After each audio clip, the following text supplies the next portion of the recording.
கண்மணிக்கு அன்பு கண் மருந்து போட்டு விடுறாங்க. ஓகேவான்னு கேக்குறாங்க. அதுக்கு கண்மணி சொல்றாங்க ஓகேன்னு. அன்பு சொல்றாங்க குட் நைட்னு.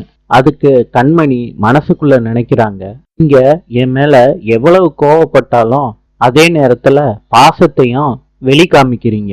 என் மேல அக்கறையும் உங்களுக்கு நிறைய இருக்கு. கண்மணிய பெட்ல படுக்க வச்சுட்டு அன்பு சோஃபால படுக்கிறாரு. அன்பு மனசுக்குள்ள நினைக்கிறாரு, கண்மணி அழகா இருக்கான்னு இப்ப எதுக்கு என் மனசு நினைக்குது? அழகாவே இல்ல, பைத்தியம் மாதிரி இருக்கா. கண்மணியவே அன்பு பார்த்துக்கிட்டே இருக்காரு. பைத்தியம் நானா அவளா? கண்மணி மூஞ்சிய பார்க்கவே எனக்கு சுத்தமா பிடிக்கல. இவ என்னைய விட்டுட்டு போனாலே போதும்னு என் மனசு ஏன் நினைக்க தோணல அப்படின்னு மனசுக்குள்ள நினைக்கிறாரு அன்பு. கொஞ்ச நேரத்துல பெட்ல வந்து படுத்துடுறாரு அன்பு. ஸ்வேதாவுக்கும் அவங்க ஹஸ்பண்டுக்கும் விவாதம் நடக்குது. அப்ப ஸ்வேதா சொல்றாங்க, கண்மணிய இந்த வீட்டை விட்டு நான் அனுப்புறேனா இல்லையான்னு பாருங்கன்னு சொல்றாங்க. ஸ்வேதாவோட ஹஸ்பண்டு படுத்து தூங்கிடுறாரு கேட்டுட்டு. காலையில விடிஞ்ச உடனே கண்மணி எந்திரிக்கிறாங்க. முருகனை பார்த்து கும்பிடுறாங்க. அன்பு படுத்துக்கிட்டு இருக்கத கண்மணி பாத்துடுறாங்க. கண்மணிக்கு கண்ணு சரியாயிருச்சு. அப்ப அன்பை பார்த்து சொல்றாங்க மனசுக்குள்ள, உங்களுக்கு என்னைக்கும் நான் துணையாவே இருப்பேங்க. உங்களுக்கு எந்த பிரச்சனை வந்தாலும் உங்களுக்கு முன்னாடி நான் அதை ஃபேஸ் பண்ணுவேன்.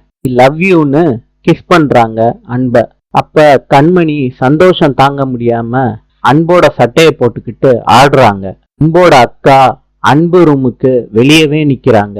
அன்போட அக்கா மனசுக்குள்ள நினைக்கிறாங்க, நைட்டு கண்மணியோட ட்ரெஸ் எல்லாத்தையும் எடுத்துட்டு வந்துட்டோம். அன்பு கிட்ட எப்படி இருந்தாலும் சண்டை போடுவா, அன்பு கோவப்படுவான், ரெண்டும் அடிச்சுக்கிட்டு நாருங்கன்னு எதிர்பார்த்தா அன்போட ரூம்ல ஒரு சத்தத்தையும் காணோம். இப்ப ரூம்ல என்ன செஞ்சுக்கிட்டு இருப்பாங்க, என்ன நடக்குதுன்னு அன்போட ரூம்ல நம்மளே போய் பாத்துற வேண்டியதுதான். அன்போட அக்கா யாருக்கும் தெரியாம அன்போட ரூம திறந்து பாக்குறாங்க. அப்ப கண்மணி டான்ஸ் ஆடிக்கிட்டு இருக்காங்க. அத பாக்குறாங்க. கண்மணி போட்டுக்கிட்டு இருக்க ட்ரெஸ் எல்லாம் பாக்குறாங்க. இந்த டோரை க்ளோஸ் பண்ணிட்டு அன்போட அக்கா ஃபீல் பண்றாங்க, போட்ட பிளான்லாம் வீணாயி போச்சு, அடுத்து என்ன பண்ணலாம் அப்படின்னு அன்போட அக்கா யோசிக்கிறாங்க. சிவகாமி சொல்றாங்க, கண்மணி உங்க வீட்டுல நீ தானே சமைச்சுக்கிட்டு இருந்த, இங்கேயாவது ரெஸ்ட் எடுக்கலாம்லம்மா. என்னத்த சொல்றீங்க, சமையல் தொந்தரவா? யாரத்த சொன்னது? கண்மணி நின்னுகிட்டே இருக்கணும், உப்பு உரப்பெல்லாம் கரெக்டா இருக்குன்னு பாக்கணும், அடி பிடிக்க விட்டுறக்கூடாது. இப்படி சமையல்ல எவ்வளவோ வேலை இருக்கு. இதெல்லாம் வேலையா? சும்மா இருங்க அத்த, சமையல் மாதிரி முக்கியமான வேலை உலகத்திலேயே இல்ல அத்த.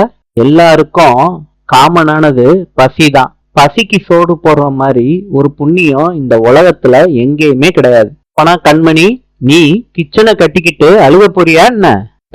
நான் கிச்சனை கட்டிக்கல, ஆனா கிச்சன் எனக்கு ரொம்ப பிடிச்சிருக்கு. உள்ள போனா சமையல் தான் என்னோட உயிர். நான் சமைக்கிறத சாப்பிட்டுட்டு ஒரே ஒரு ஆள் ரொம்ப நல்லா இருக்குன்னு சொன்னாங்கன்னு வச்சுக்கோங்க, அதை விட சந்தோஷம் இந்த உலகத்துல எனக்கு எதுவுமே கிடையாதத்த. எல்லாத்தையும் அன்பு தூரமா நின்னு கேட்டுக்கிட்டு இருக்காரு. நாளை சந்திப்போம்.